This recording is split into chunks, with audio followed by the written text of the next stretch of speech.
السلام علیکم ورحمۃ اللہ وبرکاتہ نحمده ونصلی علی رسولہ الکریم اما بعد فاعوذ باللہ من الشیطان الرجیم بسم اللہ الرحمن الرحیم رب اشرح لی صدری ویسر لی امری واحلل عقدۃ من لسانی یفقہوا قولی۔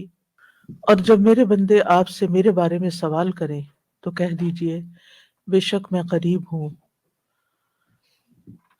میں پکارنے والے کی پکار کا جواب دیتا ہوں جب وہ مجھے پکارے۔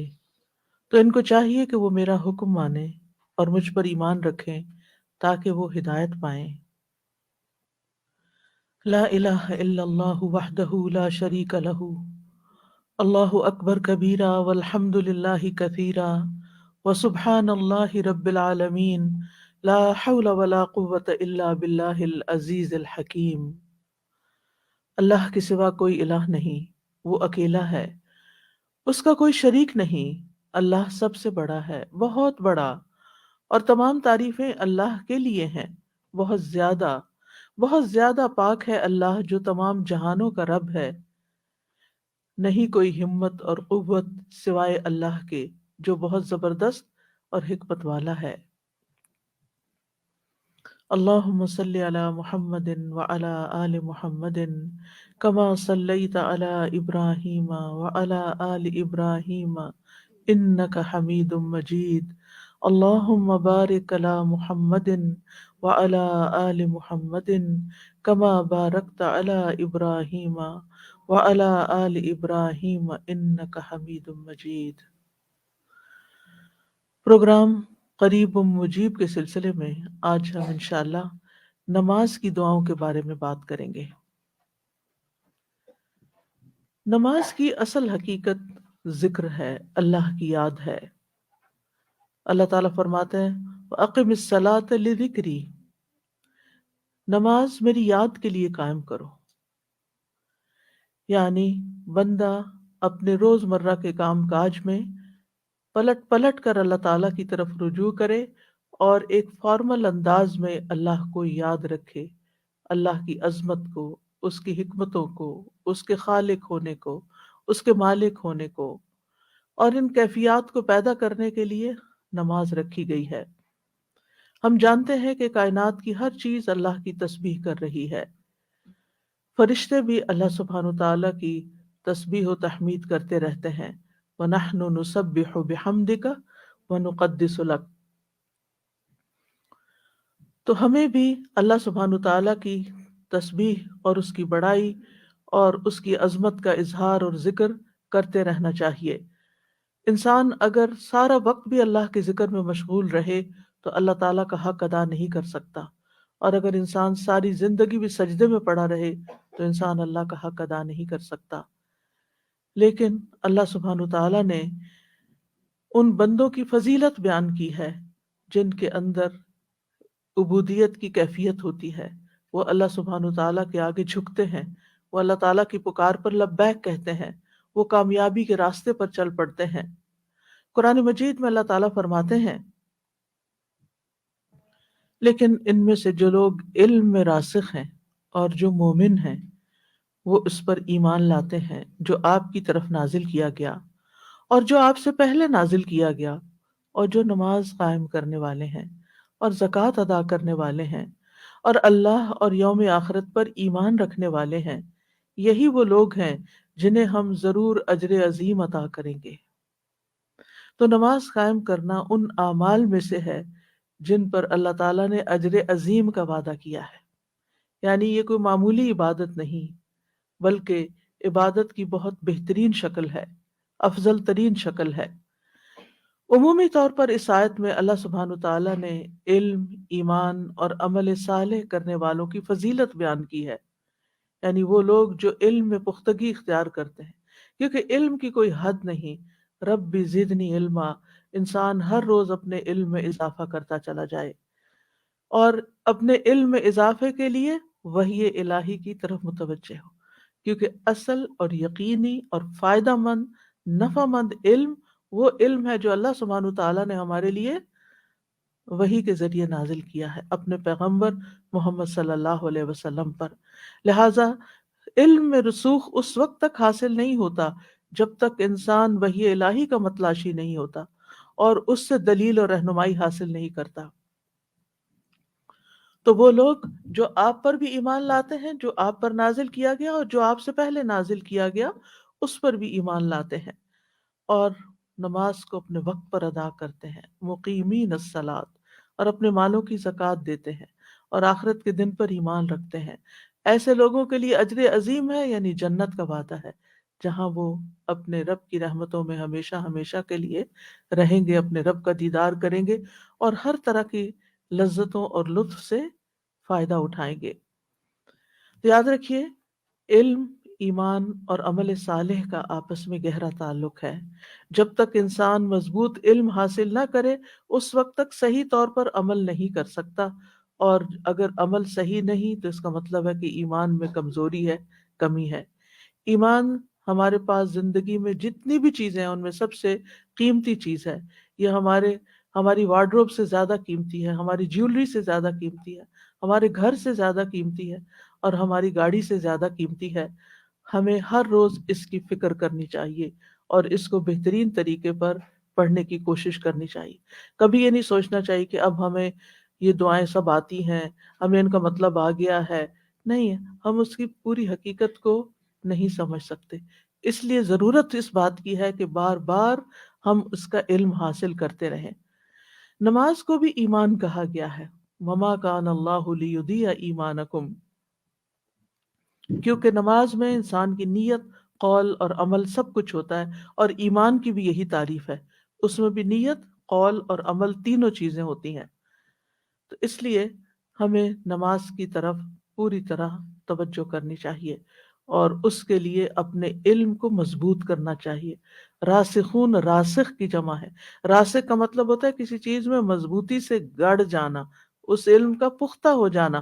اگر میں آپ سے پوچھوں کہ التحیات للہ کا کیا مطلب ہے، تو آپ تھوڑا سا غور کریں کہ بھولے ہوئے ہیں کیا مطلب ہے، کیا کہ یہ کیوں بولتے ہیں ہم، لیکن ہم ہر روز التحیات للہ دن میں کئی دفعہ پڑھتے ہیں، لیکن ہم اس میں راسخ ابھی تک بھی نہیں ہے۔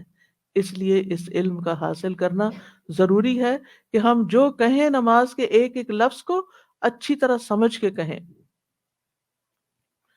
راسخ وہ ہوتا ہے جو ایسا مضبوط درخت ہوتا ہے جس کو کوئی آندھی، کوئی ہوا، کوئی چیز ہلا نہیں سکتی، یعنی ہمارا اس طرح علم ہو نماز کے بارے میں کہ اس پر کسی قسم کے شکوک و شبہات کچھ بھی اثر نہ کریں، اور پھر یہ کہ اللہ کے لیے عاجزی کرتے ہوئے، انتہائی جھکے ہوئے، کیونکہ جس کے اوپر علم کے پھل لگنے لگتے ہیں وہ انسان عاجز ہونا شروع ہو جاتا ہے، اور نماز کے اندر بھی عاجزی ہوتی ہے۔ اور راسخ فی العلم وہ ہوتا ہے جس کے اندر تقویٰ ہوتا ہے، عاجزی اور انکساری ہوتی ہے، دنیا کے بارے میں بے رغبتی ہوتی ہے، اور وہ اپنے نفس کے ساتھ مسلسل مجاہدہ کرتا رہتا ہے، کیونکہ جو نئی نئی چیزیں وہ سیکھتا ہے انسان، وہ اس کو اپنے اندر لانے کی کوشش کرتا ہے، اور اس کے لیے انسان کو محنت کرنی پڑتی ہے، جد و جہد کرنی پڑتی ہے، ایک کانشیس لائف گزارنی پڑتی ہے۔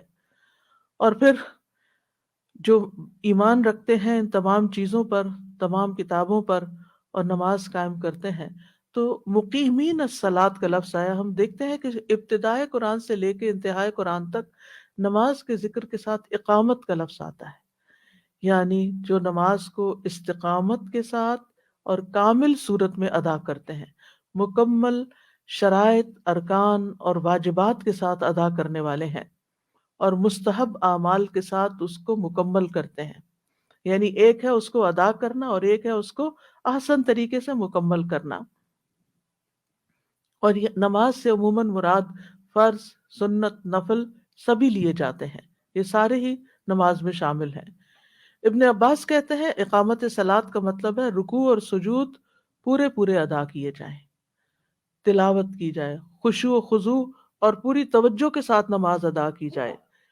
قتادہ کہتے ہیں اقامت صلاۃ کا مطلب ہے نماز کے اوقات، وضو، رکوع اور سجود کی حفاظت کی جائے، اور پھر نہ صرف یہ کہ نماز بلکہ اس کے ساتھ ساتھ زکوٰۃ ادا کرنے والے بھی ہیں، اور یہ دو اعمال جو ہیں باقی اعمال کی نسبت بہت زیادہ اجر عظیم کا باعث ہے۔ اور اسی طرح ایمان میں سے دو چیزوں کا خاص ذکر کیا گیا، اللہ اور یوم آخرت پر۔ تو جس طرح اعمال میں نماز اور زکوٰۃ ہے، اسی طرح ایمانیات میں اللہ اور آخرت پر ایمان جو ہے وہ بہت زیادہ اہمیت کا حامل ہے۔ تو ایسے لوگوں کے لیے اللہ سبحانہ تعالیٰ نے اجر عظیم کا وعدہ کیا ہے۔ نماز کے لیے عربی میں لفظ صلاۃ استعمال ہوتا ہے، اور صلاۃ کا مطلب ہوتا ہے دعا کرنا۔ اسی لیے انگریزی میں ہم نماز کا ترجمہ کیا کرتے ہیں؟ پریئر، اور پریئر کا مطلب بھی دعا ہوتا ہے۔ نماز قولی اور فعلی عبادت ہے، یعنی جو بولی بھی جاتی ہے اور اس میں ایکشنز بھی ہوتے ہیں، یعنی قول بھی ہوتا ہے اور ایکشن بھی ہوتا ہے، اور تکبیر کے ساتھ شروع ہوتی ہے۔ اللہ اکبر کہنے سے اس کا آغاز ہوتا ہے، اور السلام علیکم کہنے سے، دونوں طرف سلام پھیرنے سے اختتام ہوتا ہے۔ جب تک آپ سلام نہیں پھیرتے آپ کی نماز مکمل نہیں ہوتی۔ یعنی مثلاً آپ نے سب کچھ کر لیا لیکن سلام ہی نہیں پھیرا تو آپ نے ادھوری نماز پڑھی، آپ کی نماز نہیں ہوئی، آپ کی نماز ناقص ہو گئی۔ تو اس لیے اس کی تعریف یہ کی جاتی ہے کہ اللہ اکبر سے لے کر سلام تک یہ نماز کہلاتی ہے۔ ہم سب جانتے ہیں کہ ہمیں اور جنات کو اللہ کی عبادت کے لیے پیدا کیا گیا ہے، وما خلقت الجن والانس الا لیعبدون، اور یہی مقصد دے کے تمام رسولوں کو بھیجا گیا کہ وہ بندوں کو اللہ کی عبادت کی یاد دہانی کریں، یعنی ایمان کے بعد پھر اللہ کی عبادت کی طرف متوجہ کریں۔ اور عبادات میں افضل ترین عبادت نماز کی عبادت ہے۔ عبداللہ بن مسعود سے روایت ہے، انہوں نے کہا میں نے نبی صلی اللہ علیہ وسلم سے سوال کیا اللہ کو کون سا عمل زیادہ پسند ہے؟ آپ نے فرمایا نماز کو اس کے وقت پر ادا کرنا، یہ افضل ترین عمل ہے۔ اور اسی طرح عبادات میں پہلا حکم بھی یہی ہے۔ جہاں کہیں عبادات کا ذکر آئے گا آپ دیکھیں گے پہلے اقیم الصلاۃ وآتوا الزکوٰۃ، اور پھر ورکعوا مع الراکعین، یا پھر باقی چیزیں اس کے بعد آئیں گی۔ تمام انبیاء کی طرف نماز وحی کی گئی تھی۔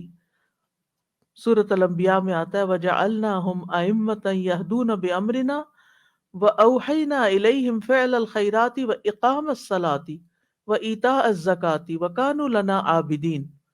ہم نے انہیں ایسے پیشوا بنایا جو ہمارے حکم کے ساتھ رہنمائی کرتے تھے، اور ہم نے ان کی طرف نیکیاں کرنے اور نماز قائم کرنے اور زکوٰۃ ادا کرنے کی وحی بھیجی، اور وہ صرف ہماری عبادت کرنے والے تھے۔ تو اس سے یہ پتہ چلتا ہے کہ تمام انبیاء کو نماز ادا کرنے کی اور زکوٰۃ ادا کرنے کی وحی کی گئی ہے کہ یہ کرنا ضروری ہے۔ اس سے یہ پتہ چلتا ہے کہ نماز صرف ہماری امت کے لیے نہیں ہے بلکہ تمام امتوں کے لیے رہی ہے۔ موسیٰ علیہ السلام کو اللہ سبحانہ تعالیٰ سے ملاقات کے وقت جو حکم دیا گیا تھا وہ کیا تھا؟ اللہ تعالیٰ نے جب کلام کیا تھا موسیٰ علیہ السلام سے تو فرمایا تھا اننی انا اللہ لا الہ الا انا فاعبدنی واقم الصلاۃ لذکری، بے شک میں ہی ہوں اللہ، میرے سوا کوئی معبود نہیں، سو میری عبادت کرو اور میری یاد کے لیے نماز قائم کرو، میری یاد کے لیے نماز قائم کرو۔ ابراہیم علیہ السلام نے اپنی اور اپنی اولاد کی نماز کی فکر کی، رب اجعلنی مقیم الصلاۃ ومن ذریتی ربنا وتقبل دعا، اے میرے رب مجھے اور میری اولاد کو نماز قائم کرنے والا بنا، یعنی ہمیں توفیق دے، اور اے میرے رب، اے ہمارے رب ہماری دعا قبول کر لے۔ اور ہر نیک ماں باپ کی یہی دعا ہوتی ہے کہ وہ خود بھی اور ان کی اولادیں بھی نماز کی پابندی کریں، نماز کی قائم کریں۔ ابراہیم علیہ السلام نے تو اس بے آب و گیاہ وادی میں اپنی اولاد کو چھوڑا ہی اس لیے تھا تاکہ وہ نماز قائم کریں۔ ربنا انی اسکنت من ذریتی بواد غیر ذی زرع عند بیتک المحرم لیقیموا الصلاۃ، تیرے محترم گھر کے پاس میں نے کیوں اپنے اولاد کو لا بسایا ہے کہ وہ نماز قائم کریں، یعنی ان کے لیے ایک اہتمام کیا ہے۔ اسی طرح ہمیں بھی گھر خریدتے ہوئے یا کہیں رہتے ہوئے اس بات کی ضرور فکر کرنی چاہیے کہ مسجد قریب ترین ہو تاکہ نمازوں کی ادائیگی اقامت کے ساتھ یعنی پراپر طریقے سے ہو سکے۔ عیسیٰ علیہ السلام کے بارے میں آتا ہے کہ انہوں نے پنگھوڑے میں نماز کا ذکر کیا تھا، وَأَوْصَانِي بِالصَّلَاةِ، کہ اللہ نے مجھے، ابھی وہ بچے ہیں، بیبی ہیں، پنگھوڑے میں ہیں، اور وہ بتا رہے ہیں کہ وَأَوْصَانِي بِالصَّلَاةِ کہ اللہ نے مجھے نماز کی تاکید کی ہے۔ تو اس سے آپ اندازہ لگائیں کہ اس کی کتنی اہمیت ہے۔ حضرت مریم علیہ السلام کو اللہ تعالیٰ نے کیا حکم دیا؟ یا مریم اقنتی لربکی واسجدی وارکعی مع الراکعین، اے مریم اپنے رب کی فرما بردار بن جا اور سجدہ کر اور رکوع کرنے والوں کے ساتھ رکوع کر، یعنی با جماعت نماز ادا کر۔ لقمان حکیم کی نصیحت اپنے بیٹے کے لیے کیا تھی؟ یا بنیا اقم الصلاۃ، پہلی بات ہی نماز کی، اے میرے چھوٹے بیٹے نماز قائم کرنا۔ اسی طرح اللہ تعالیٰ اپنے سارے بندوں کو حکم دیتے ہیں، قل لعبادی الذین آمنوا یقیموا الصلاۃ، آپ میرے بندوں سے کہہ دیجئے کہ وہ نماز قائم کریں۔ اس کے بعد وَيُنْفِقُوا مِمَّا رَزَقْنَاهُمْ سِرًّا وَعَلَانِيَةً، کہ وہ رزق میں سے خرچ کریں جو ہم نے ان کو عطا کیا ہے، چھپے اور کھلے۔ سچے ایمان والوں کی علامت یہی ہے، الذین یقیمون الصلاۃ ومما رزقناہم ینفقون اولئک هم المؤمنون حقا، جو نماز اور یعنی نماز اور صدقات کا اہتمام کرتے ہیں یہی سچے مومن ہیں۔ لہم درجات عند ربہم، ان کے درجے ہیں رب کے ہاں، لیولز ہیں، یعنی جس کا جتنا اخلاص کے ساتھ نماز اور صدقات کا اہتمام ہوگا اس کے درجے اتنے ہی بلند ہوں گے۔ نماز اسلام کا دوسرا رکن بھی ہے، اسلام کا ستون بھی ہے۔ اللہ تعالیٰ نے بندوں پر 5 نمازیں فرض کی ہیں۔ اللہ سبحانہ تعالیٰ روزانہ 2 بار فرشتوں سے بندوں کی نماز کی خبر لیتا ہے، یعنی جب صبح کے فرشتے شام کے وقت اور شام کی صبح کے وقت جاتے ہیں، عصر کے وقت جاتے ہیں، تو اللہ تعالیٰ ان سے پوچھتا ہے کہ تم نے بندوں کو کس حال میں پایا، اور وہ کہتے ہیں کہ ہم نے اس حال میں چھوڑا کہ وہ نماز پڑھ رہے تھے، اور اس حال میں ان کے پاس پہنچے کہ وہ نماز پڑھ رہے تھے۔ نماز ایسا فریضہ ہے جو کسی حال میں بھی ساقط نہیں ہوتا، یعنی کھڑے ہو کر نہیں پڑھ سکتے تو بیٹھ کے پڑھیں، بیٹھ کے نہیں پڑھ سکتے تو لیٹ کے پڑھیں، اشاروں سے پڑھیں، وضو نہیں کر سکتے تو تیمم کریں، یعنی کچھ بھی کریں لیکن نماز ضرور ادا کریں۔ اور ویسے بھی نماز اسلام اور کفر اور شرک میں فرق کرنے والی ہے۔ ہم سب کو نمازوں کی حفاظت کا حکم دیا گیا ہے، اور ہمیں صرف خود اپنی نمازوں کی فکر نہیں کرنی بلکہ گھر والوں کو نماز پڑھنے پر جمانا ہے۔ وَأْمُرْ أَهْلَكَ بِالصَّلَاةِ وَاصْطَبِرْ عَلَيْهَا لَا نَسْأَلُكَ رِزْقًا، اور اپنے گھر والوں کو نماز کا حکم دیجیے اور اس پر خوب پابند رہیے، ہم تم سے کسی رزق کا مطالبہ نہیں کرتے۔ پھر یہ کہ حدیث میں آتا ہے کہ بچوں کو جب 7 سال کے ہو جائیں تو نماز کا حکم دو، اور 10 سال کے ہو جائیں اور نہ پڑھیں تو ان کو مار بھی سکتے ہو۔ حالت جنگ میں بھی نماز کی حفاظت کا حکم دیا گیا ہے۔ دجال جیسے عظیم فتنے کے وقت نماز کی حفاظت کی فکر کی تلقین کی گئی ہے۔ نبی صلی اللہ علیہ وسلم کے دنیا سے رخصت ہوتے ہوئے آخری الفاظ بھی کیا تھے؟ الصلاۃ الصلاۃ وما ملکت ایمانکم، نماز نماز۔ اور قیامت کے دن پہلا سوال بھی، پہلا حساب بھی نماز کے بارے میں ہوگا۔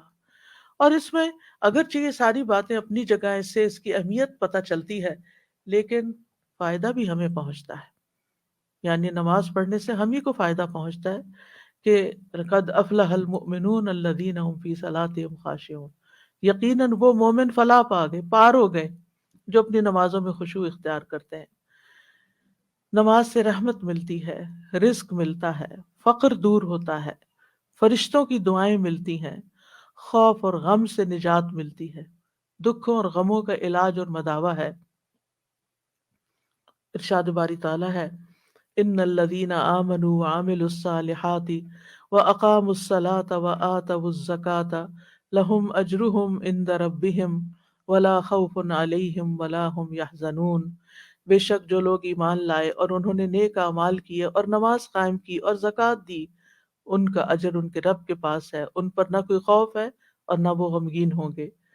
پھر اللہ کی مدد ملتی ہے، یا ایھا الذین آمنوا استعینوا بالصبر والصلاۃ، یعنی اگر کسی بھی مشکل میں اللہ کی مدد چاہیے، اللہ کا ساتھ چاہیے، تو پھر نماز کی پابندی ضرور، نماز کی طرف دوڑنا چاہیے۔ اللہ تعالیٰ کی حفاظت ملتی ہے، جو شخص فجر کی نماز پڑھ لیتا ہے شام تک اللہ کے ذمے میں ہوتا ہے، اللہ کی حفاظت میں ہوتا ہے، بیماریوں سے شفا ملتی ہے۔ ابن القیم کہتے ہیں، اللہ کا ذکر کرنا، اس کی طرف متوجہ ہونا، اس کی طرف رجوع کرنا، نماز کی طرف لپکنا، بس ایسا کرنے سے کتنے ہی ایسے علیل ہیں، بیمار ہیں جنہیں شفا دے دی گئی، اور کتنے ہی ایسے بیمار ہیں جنہیں عافیت دے دی گئی۔ یعنی یہ چیزیں انسان کی صحت کا بھی یعنی باعث ہے، صرف جسمانی صحت نہیں مراد، بلکہ علیل کہتے ہیں جو روحانی طور پر اور قلبی طور پر مریض ہو۔ نماز سے گناہ مٹتے ہیں، گناہ دھل جاتے ہیں، انسان کو برائی اور بے حیائی سے حفاظت ملتی ہے، انسان کی بری عادات ختم ہو جاتی ہیں۔ ایک آدمی نبی صلی اللہ علیہ وسلم کے پاس آیا اور کہا فلاں آدمی رات کو تو نماز پڑھتا ہے لیکن صبح کے وقت چوریاں کرتا ہے۔ آپ نے فرمایا عنقریب جو وہ نماز میں کہتا ہے وہ اس کو چوری سے روک دے گا، یعنی اگر وہ نماز میں پڑھتا رہا اور سوچ سمجھ کے نماز پڑھی تو ایک دن چوری سے بھی رک جائے گا۔ نماز آنکھوں کی ٹھنڈک بھی ہے، یعنی پڑھنے سے سکون ملتا ہے، اس سے راحت ملتی ہے۔ ایک آدمی نے کہا کاش میں نماز پڑھ لیتا تو سکون پاتا، تو دوسرے لوگوں نے حیرانی سے اس کو دیکھا، تو اس نے کہا میں نے رسول اللہ صلی اللہ علیہ وسلم کو فرماتے ہوئے سنا ہے کہ اے بلال نماز کی اقامت کہو، ہمیں اس سے راحت پہنچاؤ۔ یعنی نماز مومن کے لیے آنکھوں کی ٹھنڈک ہے اور دل کا سکون ہے۔ اور ابن قیم بھی کہتے ہیں دنیا میں جس کی آنکھیں اپنی نماز کے ساتھ ٹھنڈی ہوں گی، آخرت میں اسی کی آنکھیں اپنے رب کے قرب سے ٹھنڈی ہوں گی۔ یہ شرط ہے، اگر دنیا میں نماز خوشی کا باعث ہے، آنکھوں کی ٹھنڈک کا باعث ہے، تو پھر قیامت کے دن بھی رب کے دیدار کا باعث ہے، کیونکہ دنیا میں بھی نماز ہماری اللہ سے ملاقات ہوتی ہے، ہم اللہ سے بات کر رہے ہوتے ہیں، اللہ سے دعائیں کر رہے ہوتے ہیں، اللہ کے آگے فریادیں کر رہے ہوتے ہیں، اور کل کو اللہ سے ملاقات بھی اسی کی اچھی ہوگی جس کی نمازیں اچھی ہوں گی۔ قیامت کے دن اس شخص کے اعضاء چمک رہیں گے، وضو والے بازو، چہرہ، پاؤں، اس سے روشنی پھوٹ رہی ہوگی۔ نبی صلی اللہ علیہ وسلم اپنے امتیوں کو اسی سے پہچانیں گے، اور نماز ہی آگ سے بچانے والی ہے، نجات دلانے والی ہے۔ اس کے برعکس جو نماز نہیں پڑھتا تو نماز چھوڑنا کفر اور شرک کے برابر قرار دیا گیا، ایمان سے محرومی اور منافقت کی علامت بتائی گئی۔ امام ابن قیم فرماتے ہیں نماز کی یہ 6 صفات منافقت کی علامت ہے، یعنی جس کی نماز میں یہ 6 باتیں ہیں وہ منافق ہے۔ نمبر 1، نماز کی طرف جاتے وقت سستی کا مظاہرہ کرنا، مارے بندھے اٹھ کے جانا، خوشی سے نہیں جانا۔ نمبر 2، نماز ادا کرتے ہوئے لوگوں کو دکھانا کہ دیکھو میں نماز پڑھ رہا ہوں، دیکھ لو میں نمازی ہوں۔ نمبر 3، اس کی ادائیگی میں تاخیر کرنا، ڈیلے کر کے پڑھنا، آخری وقت میں پڑھنا۔ نمبر 4، اس میں جلدی جلدی ٹونگے مارنا، یا اللہ کو کم ہی یاد کرنا، بس تیزی سے سر سے اتار پھینکنا۔ اس میں اللہ کا ذکر کم کرنا۔ اور چھٹی بات ہے با جماعت نماز پڑھنے سے پیچھے رہنا، گھر میں ہی پڑھ لینا۔ اب آپ دیکھیے کہ آج کل الحمدللہ تراویح کے لیے مسجدیں بھری ہوئی ہیں، لوگوں نے جگہ کمیونٹی سینٹرز ہائر کر کے وہاں تراویح کا اہتمام کیا جا رہا ہے، لیکن سب کو یہ معلوم ہونا چاہیے کہ یہ تراویح ایک نفل نماز ہے، جبکہ فرض نماز زیادہ حقدار ہے کہ اسے مسجد میں پڑھا جائے۔ اگر ہم تراویح کے لیے آ سکتے ہیں تو کیا عشاء کی نماز کے لیے مسجدوں میں حاضر نہیں ہو سکتے؟ سارا دن اگر ہمارا کام بھی ہے تو ہم عشاء تو مسجد میں پڑھیں، جماعت سے پڑھیں۔ یعنی اگر دن میں کئی موقع نہیں بھی ملتا، کوئی ایسی مجبوری ہے، تو پھر کیونکہ جو عشاء کی نماز اور فجر کی نماز میں جماعت سے پیچھے رہتا ہے اس کے بھی نفاق کی علامت بتائی گئی ہے۔ پھر جان بوجھ کر نماز چھوڑنے والے سے اللہ کی ذمہ داری ختم ہو جاتی ہے۔ ایک نماز، نبی صلی اللہ علیہ وسلم نے فرمایا جس کی ایک نماز اس سے فوت ہو گئی گویا اس کا مال اور اولاد فنا ہو گئی، سب کچھ لٹ گیا اس کا، ایک نماز چھوڑنا۔ نبی صلی اللہ علیہ وسلم نے فرمایا جس شخص نے عصر کی نماز چھوڑ دی اس کے اعمال باطل ہو گئے، جو کیا کرا ہے وہ بھی ضائع ہو گیا۔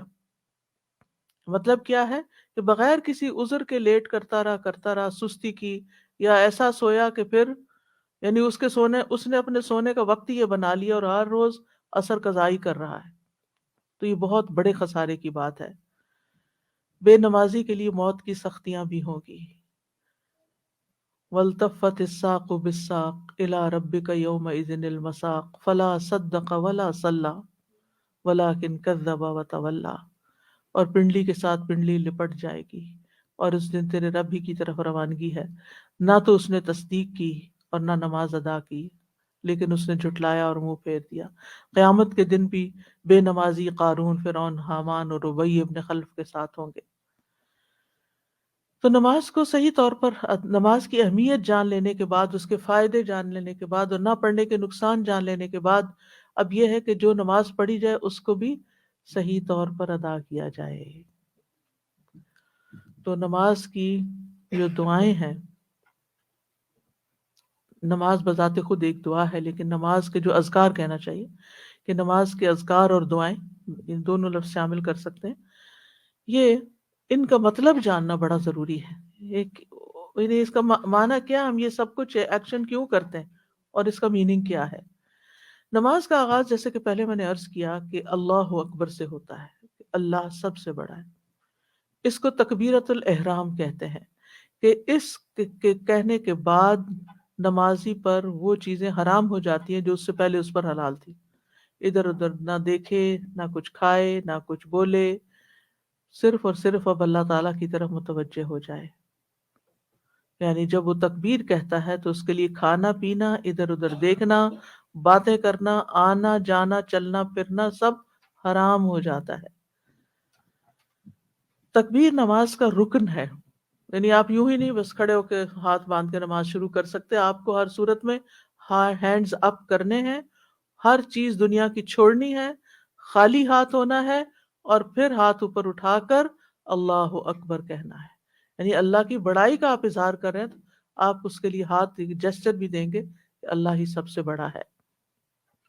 اس طرح کیے بغیر اللہ اکبر کہنا درست نہیں ہوتا، اور اس کو کہے بغیر نماز میں داخل نہیں ہوا جا سکتا۔ حضرت علی کہتے ہیں، رسول اللہ صلی اللہ علیہ وسلم نے فرمایا، نماز کی کنجی وضو ہے، اس کی تحریم یعنی ہر چیز کا حرام ہونا اللہ اکبر ہے، اور تحلیل حلال ہونا السلام علیکم کہنا ہے۔ آپ دیکھیے کہ نماز سے پہلے جو اذان ہوتی ہے اس کا آغاز بھی کس سے ہوتا ہے؟ اللہ اکبر سے، اور نماز کا آغاز بھی اللہ اکبر سے، پھر ہر سٹیپ پر جاتے ہوئے پھر سے اللہ اکبر، سوائے رکوع سے اٹھنے کے وقت، اس میں حمد کے کلمات اور تسبیح ہے، لیکن باقی جو کھڑے ہو یعنی کہ شروع کرتے وقت، پھر رکوع میں جاتے وقت، پھر سجدے میں جاتے وقت، پھر سجدے سے سر اٹھا کر پھر دوبارہ سجدے میں جاتے وقت، پھر اتحیات پہ بیٹھتے وقت، یہ سب ان تمام مواقع پر اللہ اکبر کہنا ہوتا ہے۔ ابن حجر اس کے بارے میں کہتے ہیں کہ یہ ذکر ہے جو ہر گھبرا دینے والے موقع پر کہا جاتا ہے، اور ہر خوشی کے پیدا ہونے کے موقع پر کہا جاتا ہے، تاکہ اللہ کا شکر ادا کیا جائے، اللہ کو ہر اس چیز سے پاک قرار دیا جائے جو اللہ کے دشمن اس کی طرف منسوب کرتے ہیں۔ یعنی وہ جو شرک کرتے ہیں اس کے ساتھ، اور جو اس کی صفات میں تحریف کرتے ہیں، اللہ سبحانہ تعالیٰ ان سب چیزوں سے بہت ابو ہے۔ اس کو کوئی چیز، کسی کی بد زبانی، گالی، کچھ بھی اس کو کوئی نقصان نہیں دیتی، وہ ان سب چیزوں سے بالا و افضل ہے، سب سے بڑا ہے۔ سلف صالحین جو تھے وہ نماز میں تکبیر تحریمہ میں شامل ہونے کا بہت اہتمام کرتے تھے، یعنی جماعت میں یہ نہیں کہ چلو آخری رکعت میں بھی شامل ہو تو جماعت کا ثواب ملے، اس بات کے نہیں حریص ہوتے، وہ اس بات کے ہوتے تھے کہ ہماری تکبیر تحریمہ جو ہے وہ مس نہ ہو، ہم امام کے ساتھ اللہ اکبر کہیں، کہ نماز کا کچھ حصہ بھی اس میں سے کم نہ ہو۔ جیسے ایک ہوتا ہے نا گلاس آپ پورا بھرتے، اور ایک یہ ہوتا ہے کہ آدھا ایمٹی ہے یا کوارٹر ایمٹی ہے، تو نماز بھی اسی طرح، اگر آپ پوری جماعت سے پڑھتے ہیں تو وہ اور طرح ہے، اور اگر آپ کم، جتنا کم کرتے چلے جاتے ہیں اس کا لیول اتنا ہی کم ہو جاتا ہے اجر و ثواب کا بھی۔ اور یہ بھی کہا جاتا ہے کہ اللہ اس کام میں برکت نہ ڈالے جو بندے کو نماز سے غافل کر دے، یعنی ادھر نماز ہو رہی ہے اور آپ ادھر کوئی اور کام کیے جا رہے ہیں تو اس کام میں بھی برکت نہیں ہوتی۔ اور جہاں تک نماز میں تکبیر کہنے کی اہمیت ہے یا حکمت ہے، تو امام عز ابن عبد السلام کہتے ہیں، جب نماز کا مقصد ذکر ہے تو جس ہستی کا ذکر کیا جا رہا ہے اس کی قدر و منزلت جاننا بھی ضروری ہے کہ وہ ہے کون جس کا ذکر کر رہے ہیں، اور اس کو پیش نظر رکھنا ضروری ہے کہ انسان اس ہستی کے ساتھ ادب کو لازم کر لے۔ پس نماز کو تکبیر کے ساتھ شروع کیا جاتا ہے جو اللہ تعالیٰ کی بڑائی اور کبریائی کو بیان کرتی ہے، تاکہ بندہ جان لے کہ کس کے لیے کھڑا ہو رہا ہے، کس کے لیے جھک رہا ہے، اور کس کے لیے بیٹھ رہا ہے، اللہ کے لیے جو سب سے بڑا ہے۔ اور تاکہ وہ ایسی فرما برداری اور عاجزی کرے جیسی کرنی چاہیے، اور اس عاجزی کے ساتھ اللہ کی بڑائی بیان کرے، یعنی اپنے آپ کو چھوٹا کرے اور اللہ کو سب سے بڑا بیان کرے۔ اور جب وہ اللہ کو بڑا سمجھے گا تو ہی نماز کے سارے آداب کو ملحوظ خاطر رکھے گا، ظاہری اور باطنی طہارت کو، اور پھر اللہ تعالیٰ کی طرف متوجہ ہو کر خشوع و خضوع اختیار کرنے کو، کیونکہ وہ سمجھتا ہے کہ اس وقت اللہ تعالیٰ کی ذات سب سے زیادہ امپورٹنٹ ہے۔ جو خیال اس کو آتا ہے وہ اس کو جھٹک دیتا ہے، اٹس ناٹ امپورٹنٹ، یہ امپورٹنٹ نہیں، یہ ضروری نہیں، یہ کوئی بڑی چیز نہیں، اللہ سب سے بڑا ہے، اب میں اللہ کے لیے خالص ہو گئی ہوں، اللہ کی طرف متوجہ ہو گئی ہوں۔ لیکن افسوس ہم سب پر کہ ہم نماز میں کھڑے ہو کر زبان سے کہہ کر بھی کہ اللہ اکبر، دنیا بھر کی باتیں سوچتے ہیں، وہ باتیں سوچتے ہیں جو اس سے پہلے کبھی نہ سوچی ہوں۔ اللہ ہم سب کو توفیق دے کہ ہم واقعی ایسی نماز پڑھیں کہ جس میں اللہ تعالیٰ کی بڑائی ملحوظ خاطر ہو، اور ہم اس اللہ اکبر کا مطلب سمجھیں کہ ہم اللہ کو بڑا کہہ رہے ہیں اور باقی چیزیں چھوٹی۔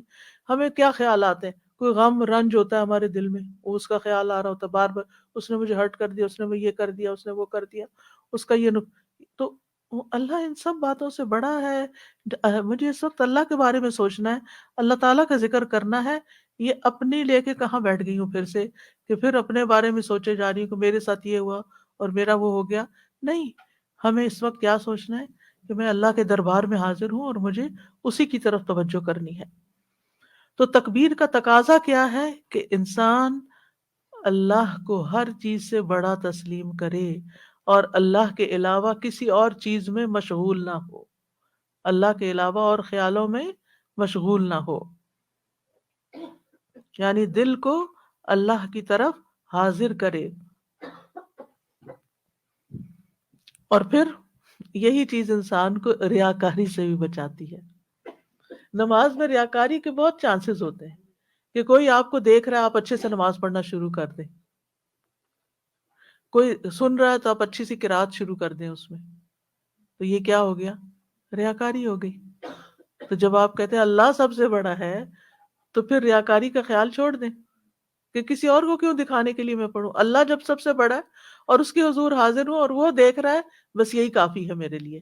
کوئی اور دیکھ رہا ہے یا نہیں، کوئی اور توجہ کر رہا ہے یا نہیں، مجھے کسی اور کو دکھانے کے لیے نماز نہیں پڑھنی، مجھے صرف اور صرف اللہ کے لیے نماز پڑھنی ہے۔ اور جب انسان اللہ کو بڑا مان لیتا ہے تو اس کے اندر پھر خشوع آنے لگتا ہے کہ میں چھوٹا ہوں، عاجزی آنے لگتی ہے، وہ اللہ کے آگے جھکنے لگتا ہے۔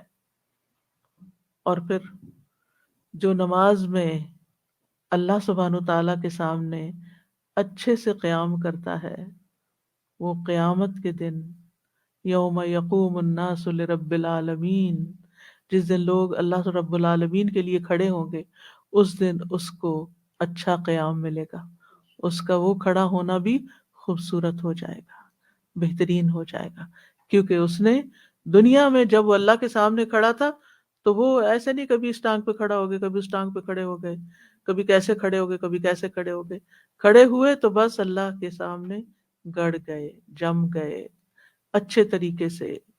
تو جو دنیا میں اللہ سبحانہ تعالیٰ کے ساتھ اچھا معاملہ کرے گا، قیامت کے دن جب بندہ قیامت کے دن جب بندہ اللہ سبحانہ تعالیٰ کے سامنے کھڑا ہوگا تو اللہ تعالیٰ بھی اس کے ساتھ اچھا معاملہ فرمائے گا۔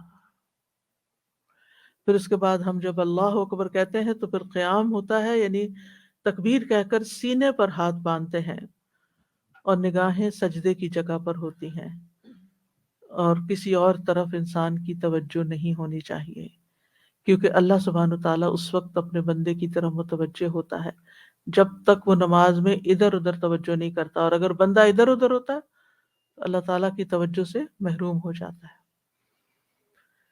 ابن قیم نماز میں قیام کی حکمت کے بارے میں کہتے ہیں، نماز کا راز اور اس کا مغز بندے کا نماز میں اللہ کی طرف متوجہ ہونا ہے، اور دل کا مکمل طور پر اللہ کے سامنے حاضر ہونا ہے، اور بندے کا مقام ایسے معزز آدمی جیسا ہوتا ہے جو بادشاہ کے دروازے کی طرف جاتا ہے، وہ اپنی غلطیوں اور لغزشوں کی معذرت کرنا چاہتا ہے، اس کی سخاوت اور رحمت کی بارشوں کو طلب کرتا ہے، اس سے وہ کھانا طلب کرتا ہے، اس سے وہ کھانا طلب کرتا ہے جو اس کے دل کو غذا مہیا کرے، تاکہ وہ اس کی خدمت میں قیام پر طاقت حاصل کرے۔ تو جب وہ اس کے دروازے پر پہنچا تو اب سوائے بادشاہ کے ساتھ سرگوشی کرنے کے کچھ بھی باقی نہیں رہا۔ یعنی اب بادشاہ کے پاس گئے ہیں تو بادشاہ سے بات کریں گے نا، ادھر ادھر باتیں تو نہیں کریں گے۔ یہ کتنی بے ادبی کی بات ہوتی ہے کہ آپ مثلا کسی بندے سے کسی کے گھر ملنے کے لیے جاتے ہیں، آپ اس سے کوئی بات ہی نہیں کرتے، آپ کبھی دائیں والے سے بات کرتے کبھی بائیں والے سے بات کرتے ہیں، اس کو کیسا لگے گا؟ یا اپنا فون دیکھتے رہتے ہیں۔ آج کل تو یہ وبا پھیل گئی ہے، ملنے گئے کسی سے اور دیکھ رہے ہیں اپنا فون بات۔ اچھا کچھ لوگ کی عادت ہوتی ہے وہ وہاں کسی سے ملنے گئے، والدہ سے ملنے گئے، بڑے اہتمام سے، جی آج والدہ سے ملاقات کا دن ہے، والدہ سے ملنے گئے ہیں اور ابھی سلام دعائی ہوئی ہے کہ فون آ گیا، اچھا ایک منٹ، وہاں سے باہر نکل گئے، یا پھر ان کے سامنے بیٹھے رہے اور زمانے بھر کے بزنس کی باتیں کر کے اور پھر فون رکھ کے، اچھا اور کیا حال ہے، اچھا میرا خیال ہے میٹنگ کا ٹائم ہو گیا چلتے ہیں، چلو بھائی ملاقات ہو گئی والدہ سے۔ یہ رویے ہیں آج کل لوگ، یعنی کہ بچوں کے کہہ لیں یا لوگوں کے کہہ لیں کہ سب سے جو معزز جس کا ہم نے والدین کے حقوق میں پڑھا کہ والدین میں سے بھی ماں کا حق زیادہ ہے، اس ماں کے ساتھ اگر یہ سلوک ہے تو آپ باقیوں کے ساتھ باقی انسانوں کا کیا حق دیں گے اور ان کو کیا رسپیکٹ دیں گے اور ان کے کتنے حقوق ادا کریں گے۔ اور جب آپ بندوں کے حقوق نہیں ادا کرتے اور آپ کو اتنے مینرز نہیں کہ آپ بندوں کے ساتھ صحیح معاملہ کریں، تو اللہ کے حضور حاضر ہو کر بھی پھر کیا معاملہ ہوگا؟ وہاں بھی ہماری کیا توجہ ہوگی؟ کھڑے اللہ کے حضور ہیں، اس کے لیے ہم نے اللہ اکبر کہی اور قیام کیا اور ہاتھ باندھے اور دنیا بھر کی باتوں میں مشغول ہیں۔ ہمیں اس کے لیے ایفرٹ لگانی ہے کہ نہیں، واپس اللہ ہی کی طرف توجہ کرنی ہے۔ پھر جب ہاتھ باندھ دیتے ہیں تو استفتاح کی دعائیں شروع ہوتی ہیں، جن میں سے ایک دعا ہے اللہ اکبر کبیرہ والحمد للہ کثیرہ وسبحان اللہ بکرۃ واصیلا۔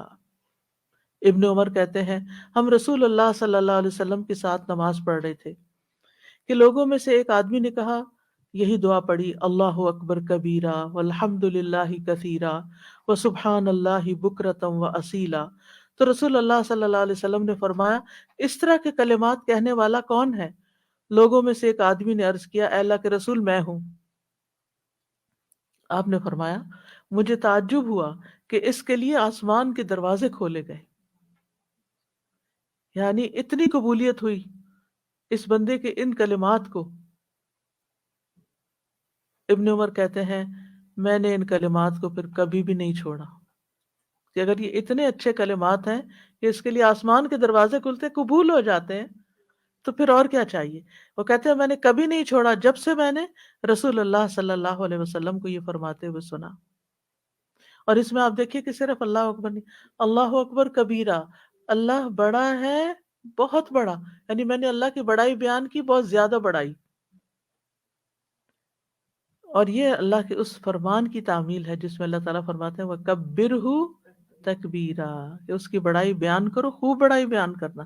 تو وہ کیسے بیان کریں گے؟ اللہ اکبر کبیرہ کہہ کر۔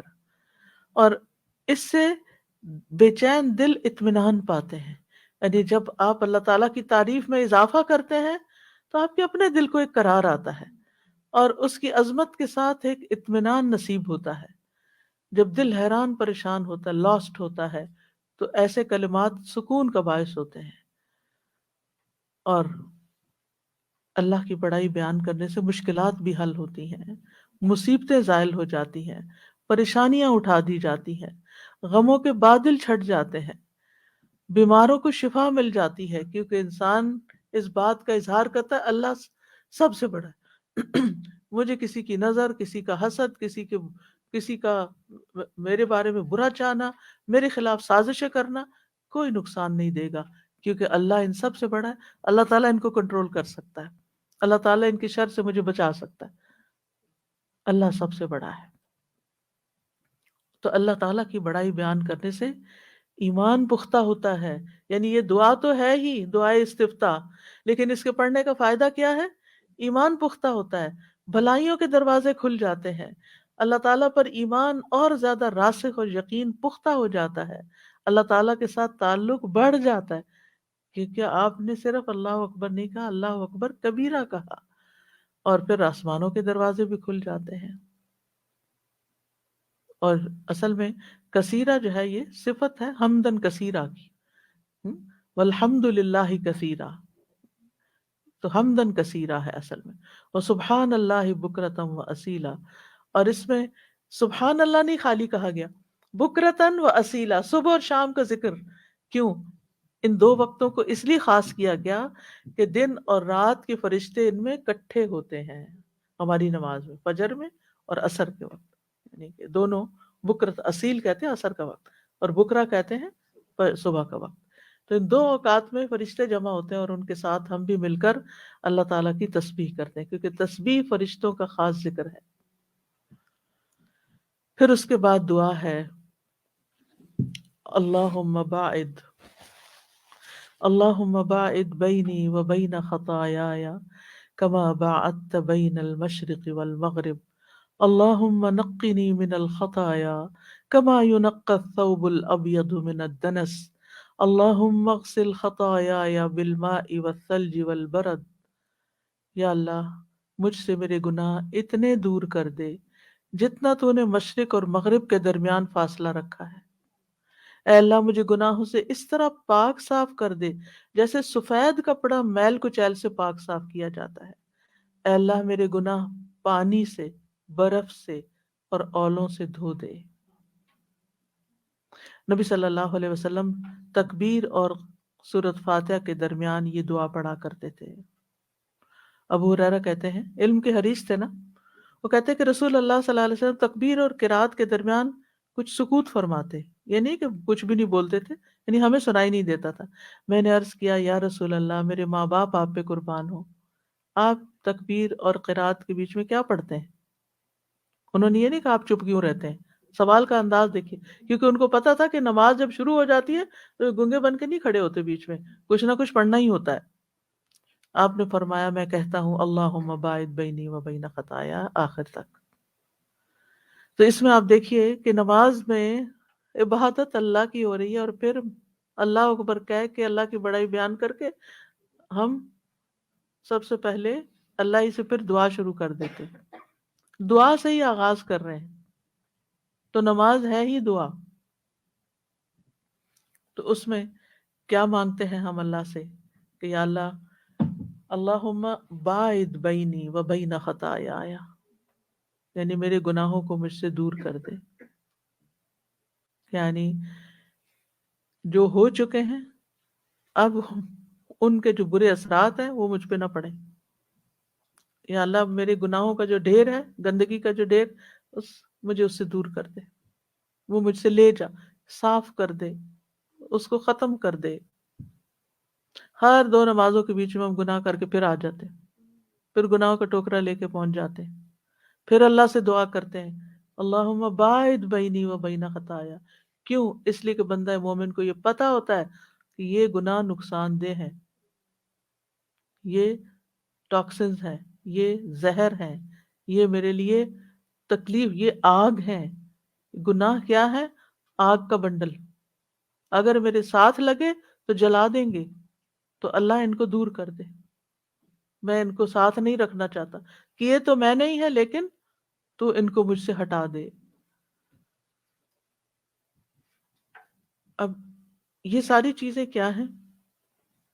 یعنی دور کر دے، جگہ کے اعتبار سے، یعنی میری ذات سے بھی اور وقت کے اعتبار سے بھی، اور یہ ایک مجازی طور پر بات کی گئی ہے، ورنہ فزیکلی گناہ ہمیں اس وقت نظر نہیں آ رہے ہوتے کہ ہمیں پاس نظر آ رہے تو ہم کہتے ہیں ذرا ان کو پرے ہٹا دیں، یہ نہیں، یعنی جہاں بھی اللہ کو زیادہ پتا نا ہمارے گناہ کہاں لکھے گئے ہیں اور وہ کس طرح ہمارے اوپر اب اثر انداز بھی ہو رہے ہیں۔ ایک غلط بات ہم کہتے ہیں نا، وہ اس کا اثر واپس ہم پر ہی آ رہا ہوتا ہے۔ کتنی دفعہ ایسا ہوتا ہے نا کہ منہ سے کوئی غلط بات نکل جاتی ہے انسان ہونے کے ناطے، پھر بعد میں سارا وقت اسی کی ریگریٹ ہوتی رہی، یہ میں نے کیوں کہا، یہ کیا کیا میں نے، کیوں بول دیا۔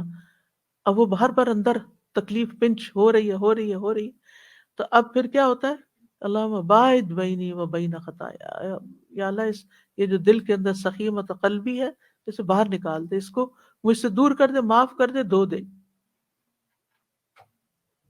اور پھر مشرق اور مغرب کی دوری، اتنا دور کر دے ان کو. کیوں؟ اور بھی تو چیزوں کی دوری ہو سکتی تھی، لیکن مشرق اور مغرب آپس میں کبھی نہیں ملتے، وہ دور ہی رہتے ہیں.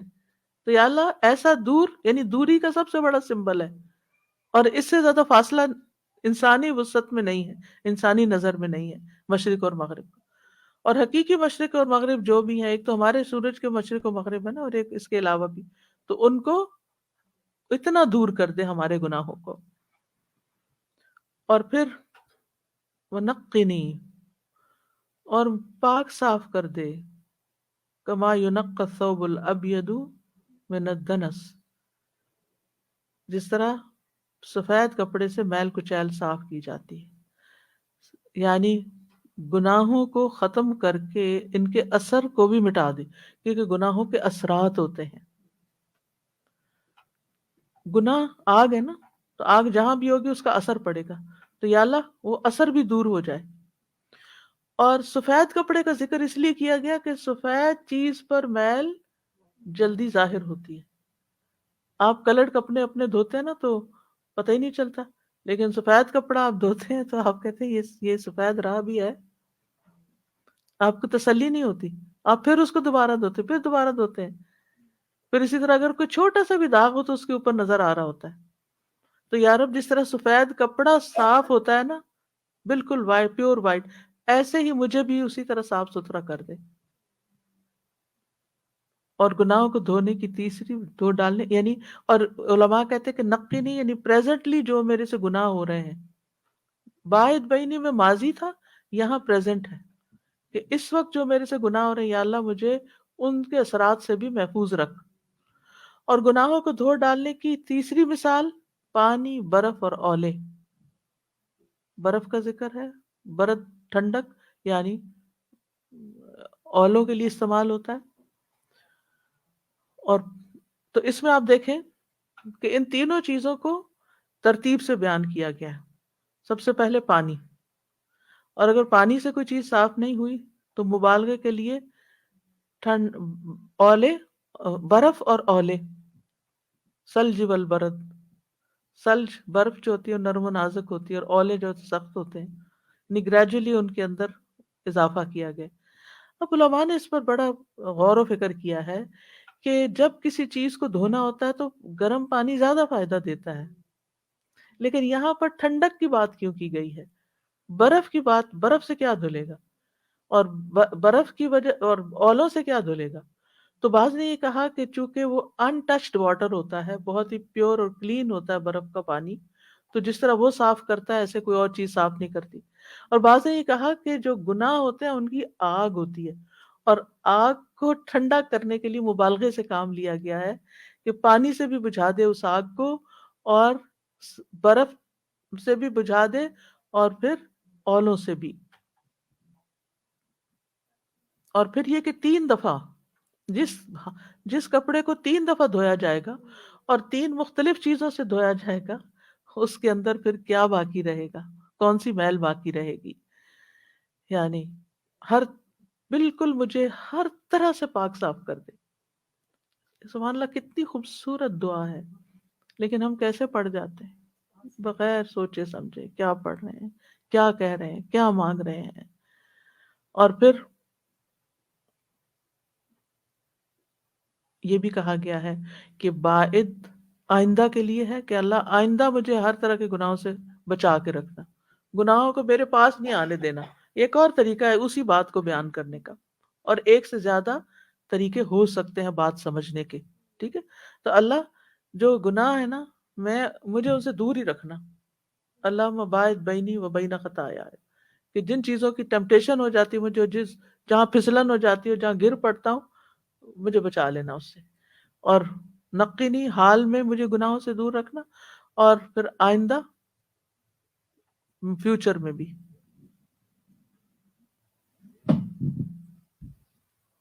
اور ماضی میں بھی جو ہو چکے ہیں ان کو بھی دھو ڈال. سوری، فیوچر تو ہو گیا، اور پھر پریزنٹ، اور پھر پاسٹ. پھر ایک اور دعا ہے، سبحانک اللہم و بحمدک و تبارک اسمک و تعالی جدک و لا الہ غیرک. اے اللہ تو پاک ہے اور تیرے ہی لیے حمد ہے، تیرا نام بڑا ہی برکت والا ہے، تیری بزرگی بلند و برتر ہے، تیرے علاوہ کوئی الہ نہیں۔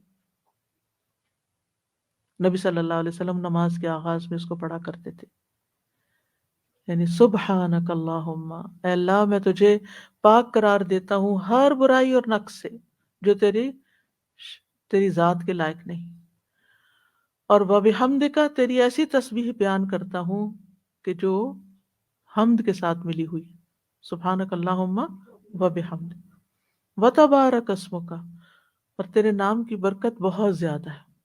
تبارک یعنی بہت بلند ہے، بہت برکت والا ہے، یعنی تیرے نام کو ذکر کرنے سے ہر طرح کی خیر اور بھلائی آ جاتی ہے۔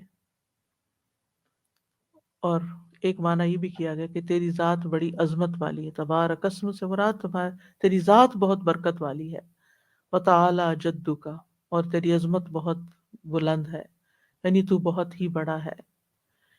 اسی طرح کچھ اور دعائیں بھی ہیں جو آپ نماز کے اذکار کتاب میں پڑھ سکتے ہیں، یاد کر سکتے ہیں، اور کتاب ہمارے اسٹور، ٹھیک ہے انشاءاللہ بعد میں آسیہ آپ پکڑ لیں۔ تو وہ دعا جو ہے اس میں یہ دعائیں موجود ہیں، آپ اس کتاب کو اپنی کسی نماز کی جگہ پر ساتھ رکھ لیں۔ نہیں، وہ جو کتاب ہے نا نماز کے اذکار، یہ نہیں، یہ تو نماز سے متعلق دیگر چیزیں ہیں، ایک کتاب الگ چھپائی تھی ہم نے، گرین والی جو ہے، جی ہاں، تو اس میں یہ دعائیں لکھی ہوئی ہیں، اس کو ساتھ رکھ لیجئے نماز کی جگہ کے قریب، اور اپنی کچھ ہیبٹ بنا لیجئے کہ ہر کچھ عرصے کے بعد ایک نئی دعا یاد کر لیں، کیونکہ ہم نے تو بچپن سے صرف سبحانک اللہ ہی سیکھی ہے، تو پھر باقی یاد نہیں ہوتی۔ تو نبی صلی اللہ علیہ وسلم کسی بھی چیز کو ایک روٹین نہیں بننے دیتے تھے، کیونکہ روٹین سے روح نکل جاتی ہے چیز کی، اس کے اندر تفنن پیدا کرتے تھے۔ انگریزی والا فن نہیں، مراد یہ کہ اس میں یعنی ورائٹی لاتے تھے، کبھی ایک دعا پڑھی، پھر دوسری پڑھی، پھر تیسری پڑھی، اس سے یہ ہے کہ توجہ زیادہ رہتی ہے اور زیادہ چیزیں مانگنے کا موقع بھی ملتا ہے۔ جیسے آپ دیکھیں وہ دعا وجہت وجہی للذی فطر السماوات والارض حنیفا وما انا من المشرکین ان صلاتی ونسکی ومحیای ومماتی للہ رب العالمین، اور اس سے آگے بہت خوبصورت دعا ہے، کافی طویل دعا ہے، تو اس کو آپ پڑھ سکتے ہیں۔ اور اس میں آپ یہ بھی دیکھیں کہ وَاہْدِنِی لِأَحْسَنِ الْأَعْمَالِ وَأَحْسَنِ الْأَخْلَاقِ، اچھے اعمال اور اچھے اخلاق کی ہدایت یا رہنمائی مانگی گئی ہے۔ جی جزاک اللہ۔ یہ کتاب یہ ہر بندے کے پاس ہونی چاہیے، اور اس کو سرانے رکھ لیں یا نماز کے اپنے ایریا کے پاس رکھ لیں، کسی شیلف میں رکھ لیں، اور نماز کے بعد جب آپ بیٹھتے ہیں نا تو کوئی ٹائم ایسے انسان کو، ہر انسان کا ایک وقت ہوتا ہے، کسی کو فجر کی نماز کے بعد اشراق تک انتظار کرنا ہوتا ہے، تو مصلی پہ بیٹھے ہوئے ہیں، اس وقت بیٹھ کے یاد کر لیں دعا، کسی کو عصر کے بعد تھوڑی فرصت ملتی ہے، کسی کو عشاء کے بعد ملتی ہے، تو یہ تو صرف ایک چھوٹی سی یعنی گائیڈ لائن ہے کہ اس طریقے سے آپ، یعنی اس میں کوشش یہ کی گئی ہے کہ قرآن و سنت میں جتنی دعائیں نماز سے متعلق اذکار ہیں ان سب کو اکٹھا کر دیا جائے، اور پھر ہم اگر ان کے باری باری ڈفرینٹ چیزیں پڑھتے ہیں تو انشاءاللہ مختلف چیزیں مانگ بھی سکیں گے اور ذکر بھی ہوتا رہے گا۔ اس کے بعد ہم تعوذ پڑھتے ہیں۔ تعوذ میں ہم عام طور پر اعوذ باللہ من الشیطان الرجیم پڑھ دیتے ہیں بس، لیکن نبی صلی اللہ علیہ وسلم نے اعوذ باللہ من الشیطان الرجیم من ہمزہ ونفخہ ونفثہ بھی پڑھا ہے۔ کیوں؟ اس کا مطلب کیا ہے؟ میں اللہ کی پناہ میں آتا ہوں شیطان مردود سے، کہ وہ مجھ پر کوئی جنون کا اثر ڈالے، یا مجھ پہ تکبر پہ آمادہ کرے، یا غلط شعر و شاعری کی طرف لے کر آئے۔ ایک معنی یہ کیا گیا ہے، یعنی شیطان کے کام کیا ہے کہ وہ انسان کو خبتی بنا دیتا ہے، ہوش آواز بلا دیتا ہے، سمجھنے سوچنے کی صلاحیت مفقود کرتا ہے، یا انسان کے اندر ہوا بھر دیتا ہے کہ تم بڑی چیز ہو، نفخ یا نفس، یا یعنی ایسے کلام کی طرف راغب کرتا ہے جس سے پھر انسان اللہ کا ذکر بھول جائے، اور اسی طرح وہ بندے کے اوپر جو وسوسے ڈالتا ہے اس کی طرف بھی اشارہ ہے کہ اللہ مجھے شیطان کے وسوسوں سے بچا۔ اور نماز میں سب سے زیادہ شیطان جو ہے وہ حاوی ہو جاتا ہے اپنے وسوسے ڈالنے کے لیے، تو اس لیے آغاز میں ہی تعوذ پڑھ لینا چاہیے۔ اور ویسے بھی اللہ تعالیٰ کا حکم ہے فَإِذَا قَرَأْتَ الْقُرْآنَ فاستعذ باللہ من الشیطان الرجیم. نبی صلی اللہ علیہ وسلم بھی اللہ تعالیٰ سے استعاذہ طلب کرتے تھے. ابو سعید خدری کی روایت ہے کہ نبی صلی اللہ علیہ وسلم قرات سے پہلے اعوذ باللہ من الشیطان الرجیم پڑھا کرتے تھے. پھر اس کے بعد آپ سورۃ الفاتحہ پڑھتے ہیں جس کا معنی سب کو آتا ہے، اور پھر آپ کوئی نہ کوئی قرآن مجید کی سورت پڑھتے ہیں، چاہے سورۃ اخلاص ہو یا معوذتین ہو. چند نمازوں میں صورتیں مخصوص ہیں، باقی تو اوپن چوائس ہے، آپ جو بھی پڑھیں.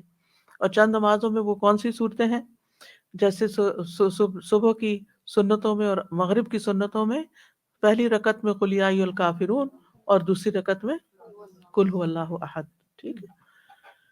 اور پھر اسی طرح جمعے کی صبح فجر کی نماز میں نبی صلی اللہ علیہ وسلم پہلی رکعت میں سورۃ السجدہ اور دوسری رکعت میں سورۃ الدہر پڑھا کرتے تھے. تو بہرحال ان چیزوں کا بھی انسان کو دیکھ لینا چاہیے اور اس سنت کی پیروی کرنی چاہیے. نماز کا تیسرا رکن جو ہے، یعنی تکبیر اور قیام کے بعد، وہ ہے رکوع. اور اسی طرح یہ بھی کہا گیا ہے کہ نماز کی 3 تہائیاں ہیں، ایک میں طہارت، ایک میں رکوع اور ایک میں سجود ہے. بہرحال رکوع میں خاص چیز یہ ہے کہ صحیح طریقے پر رکوع ہونا چاہیے، اور اس کا طریقہ یہ ہے کہ آپ کی گردن اور کمر برابر لائن میں جا رہی ہو. یعنی بعض لوگ جھکتے ہیں اور ذرا اٹھے ہوئے ہوتے ہیں، ایسا بھی نہیں ہونا چاہیے. بعض لوگ اتنا جھک جاتے ہیں کہ نیچے لڑک جاتے ہیں، وہ بھی ٹھیک نہیں. اعتدال میں رہیں اور اپنا سر بھی سیدھا رکھیں. کئی لوگ سر جھکا لیتے ہیں یا سر اٹھا لیتے ہیں، تو دونوں چیزیں ٹھیک نہیں ہیں. کمر اتنی سیدھی ہونی چاہیے، یعنی آپ یوں کھڑے ہیں قیام ہے اور اتنی آپ کی جھک جانی چاہیے کہ بالکل سیدھی لائن ہو جائے، اور اس پر اگر کوئی چیز رکھے تو وہ گرے نہیں، یعنی خم نہیں ہونا چاہیے کمر میں. نبی صلی اللہ علیہ وسلم صحابہ کو درست طریقے پر رکوع کرنا سکھاتے تھے. آپ نے فرمایا جب تم رکوع کرو اپنی ہتھیلیوں کو اپنے گھٹنوں پر رکھو. کچھ لوگ گھٹنے کو پیچھے سے پکڑ لیتے ہیں. کچھ ریسنٹلی میں نے کسی کو دیکھا، انہوں نے یعنی یہ جیسے گھٹنا ہے نا تو اس کو یہاں سے پکڑا ہوا تھا. سامنے ہاتھ رکھنا چاہیے، یعنی سامنے ہاتھ رکھے، سائڈ سے نہیں پکڑے. یعنی ٹانگیں پکڑنے کے لیے نہیں کہا گیا، بلکہ گھٹنوں پر ہاتھ رکھنے کے لیے کہا گیا. پھر اسی طرح یہ ہے کہ نبی صلی اللہ علیہ وسلم بہت اطمینان سے رکوع کرتے تھے، اور آپ نے فرمایا اللہ کی قسم جب بھی تم رکوع کرتے ہو اور سجدہ کرتے ہو میں تمہیں اپنی پیٹھ کے پیچھے دیکھ لیتا ہوں. اور رکوع میں اطمینان جو ہے وہ دراصل نبی صلی اللہ علیہ وسلم کی سنت ہے، اور اس کے بغیر نماز ناقص ہوتی ہے. درست رکوع پر ہی نماز کی قبولیت اور عدم قبولیت کا انحصار ہے. ابو ہریرہ کہتے ہیں ایک آدمی 60 سال نماز پڑھتا رہتا ہے لیکن اس کی نماز قبول نہیں ہوتی. شاید اس کی وجہ یہ ہو کہ وہ رکوع تو پورا کرتا ہے لیکن سجدہ مکمل نہیں کرتا، یا سجدہ پورا کرتا ہے لیکن رکوع پورے نہیں کرتا. پورا رکوع کرنے سے مراد یہ کہ پوری طرح جھکنا، یعنی پورا رکوع یہ آدھا آدھا جھکے کھڑے ہیں، یعنی آدھی سی کھڑے اور لیٹے کی کیفیت میں ہے، تو اس سے نماز نہیں ہوتی. رسول اللہ صلی اللہ علیہ وسلم نے فرمایا وہ نماز کافی نہ ہوگی جس میں آدمی اپنی پشت کو رکوع اور سجود میں سیدھا نہ رکھے، وہ کافی نہیں ہوگی. اسی طرح سجدے میں بھی اس طرح نہیں لٹک جانا چاہیے کہ انسان گر پڑے زمین پہ، بلکہ اپنی پشت کو سیدھا رکھے اور جلدی جلدی نہ کرے، کیونکہ یہ منافق کی نماز ہوتی ہے کہ وہ اپنی نماز میں اس طرح نیچے اوپر ہوتا ہے جیسے مر ٹھونگے مار کے دانا چن رہا ہو. پھر رکوع کی دعائیں کیا ہیں؟ سب سے مشہور دعا تو یہی ہے سبحان ربی العظیم، میرا رب عظیم ہر عیب سے پاک ہے. سبحان پاک ہے، ربی میرا رب، العظیم جو بہت عظمت والا ہے. یعنی رکوع میں اللہ تعالیٰ کی تعظیم کا ذکر کرنا چاہیے، اور یہ تعظیم 3 طرح سے ہوتی ہے: دل کی تعظیم، اعضاء کی تعظیم اور زبان کی تعظیم.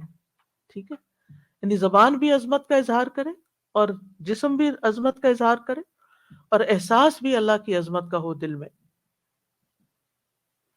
یعنی انسان اس بات کا اپنے حال سے، زبان حال اور زبان کال سے اظہار کرے کہ اے اللہ بڑائی تیرے ہی لیے ہے اور میری صفت عاجزی ہے، میں تو عاجز بندہ ہوں. اور اسی وجہ سے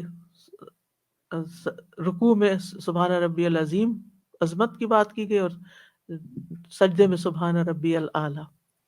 پھر اسی طرح رکوع کی ایک اور خوبصورت دعا ہے، سبوح قدوس رب الملائکۃ والروح، منزہ اور پاک ذات جو فرشتوں اور جبریل کا رب ہے۔ اور یہ پوری توجہ سے آپ یہ دعا پڑھیں تو آپ کے دل کے اندر کے بہت سے بوجھ ختم ہو جائیں گے۔ سبوح کا مطلب ہے جو ہر قسم کے نقائص اور شرک سے پاک ہے، اور قدوس کا مطلب ہے ہر اس چیز سے پاک جو خالق کے لائق نہیں، ہر اس چیز سے پاک جو خالق کے لائق نہیں۔ اور رب الملائکۃ والروح، ملائکہ سارے فرشتوں کے لیے آتا ہے، روح خاص فرشتہ ہے، اور کہا جاتا ہے کہ شاید اس سے مراد جبریل علیہ السلام ہو۔ اور ایک قول یہ بھی ہے کہ اس سے مراد ایسی مخلوق ہے جس کو فرشتے نہیں دیکھ سکتے، جیسے تم فرشتوں کو نہیں دیکھ سکتے۔ وما یعلم جنود ربک الا ہو، اللہ کے لشکروں کو صرف وہ خود جانتا ہے۔ ہم سے جن پوشیدہ رکھے گئے، جنوں سے ہم پوشیدہ نہیں، ہم سے فرشتے پوشیدہ رکھے گئے، ہم فرشتوں کے سامنے، اور فرشتوں سے بھی کچھ چیزیں پوشیدہ ہیں۔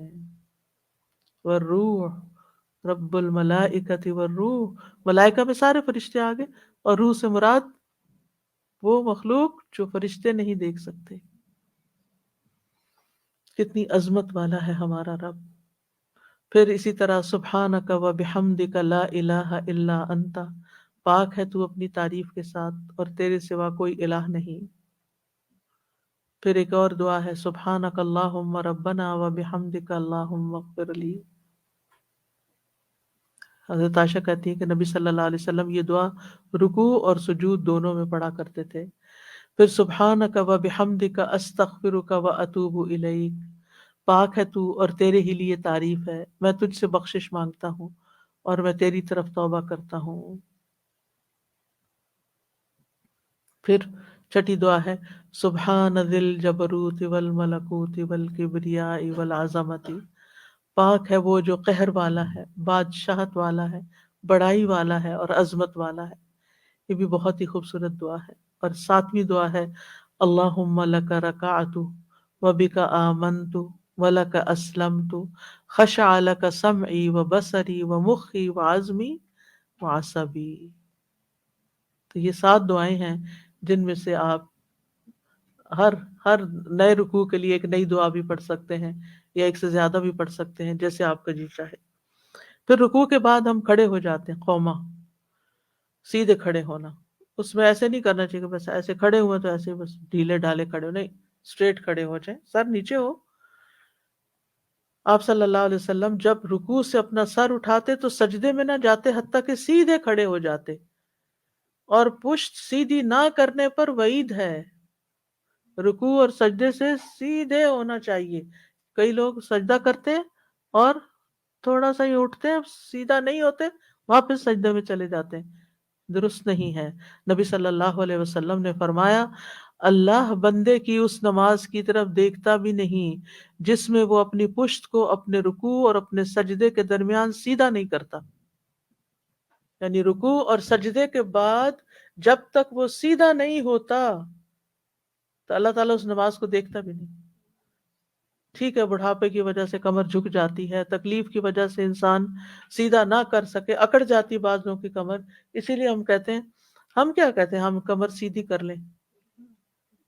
کس کو کہتے ہیں؟ جب لیٹتے ہیں، ہماری کمر سیدھی ہوتی ہے جب ہم لیٹتے ہیں، اس کے لیے ہم کہتے ہیں کمر سیدھی کر لیں، تھکاوٹ جب ہی اترتی ہے جب کمر سیدھی ہوتی ہے۔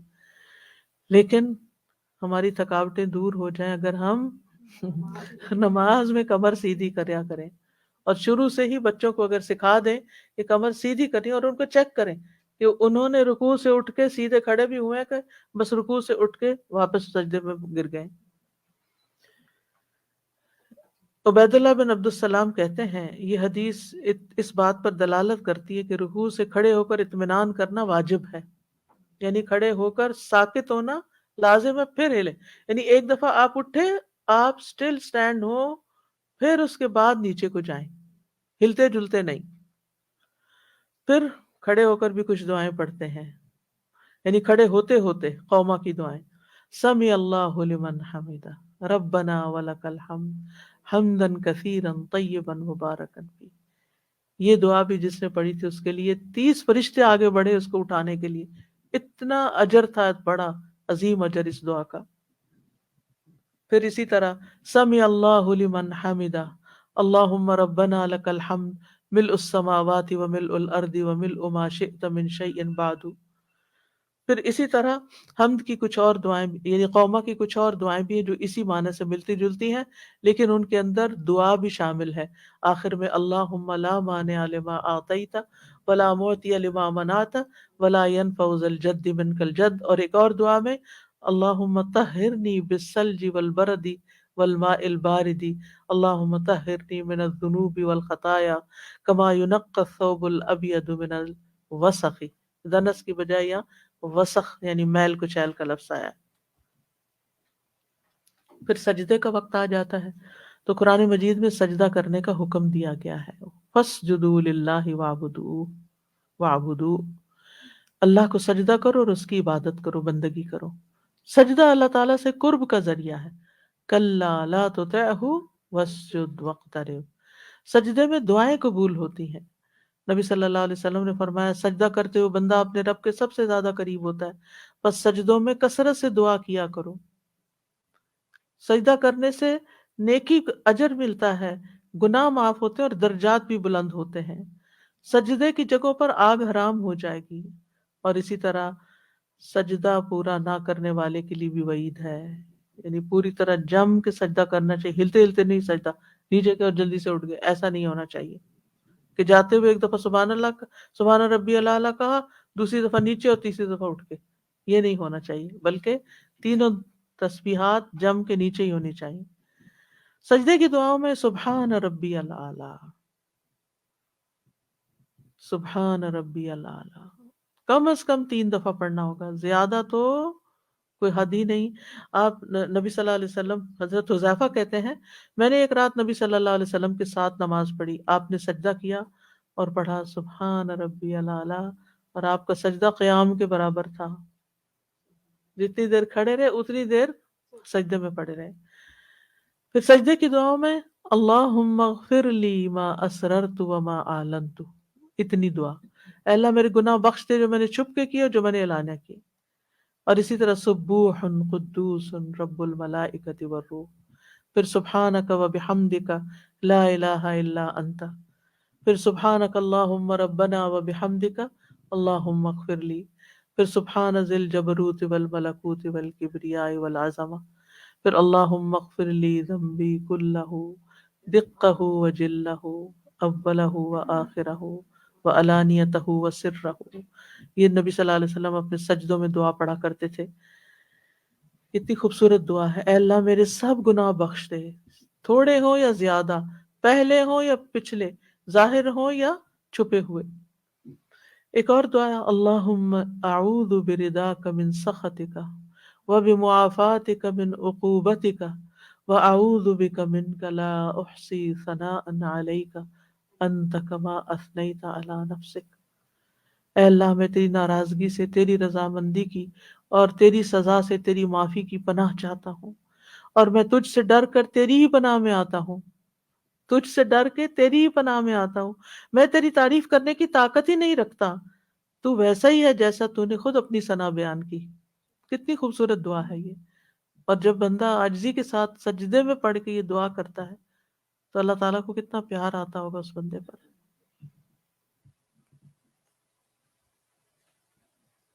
پھر اسی طرح ایک اور دعا اللہم لک سجدت وبک آمنت ولک اسلمت سجد وجہی للذی خلقہ وصورہ وشق سمعہ وبصرہ تبارک اللہ احسن الخالقین. اے اللہ میں نے تیرے لیے سجدہ کیا، میں تجھ پر ایمان لایا، میں تیرا فرما بردار ہوا.